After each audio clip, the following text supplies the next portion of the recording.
আর আপনি যত পাপ করেন না কেন মায়ুস হবেন না, মন ছোট করবেন না। আপনার একটা সেজদা, যে সেজদা আপনি চোখের পানি ঢেলে দিয়েছেন আল্লাহর কাছে, যে আল্লাহ আমার ভুলগুলো তুমি মাফ করে দাও, আমার তওবা তুমি কবুল করো, ইনশাল্লাহ দেখবেন ওই একটা সেজদা যদি কবুল হয়ে যায় আল্লাহ পাক আপনার সব গুনাহ মাফ করে দিবেন ইনশাল্লাহ। নামাজটা ছাড়েন না, যত পাপ করছেন করেন, আমি বলি নামাজ ছাড়েন না, ইনশাল্লাহ একদিন নামাজই আপনাকে পাপ থেকে বের করে আনবে ইনশাল্লাহ।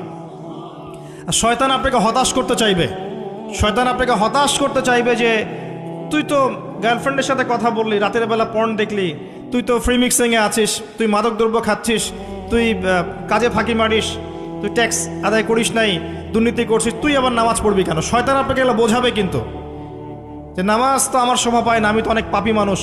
এই ধোকায় পা দিবেন না।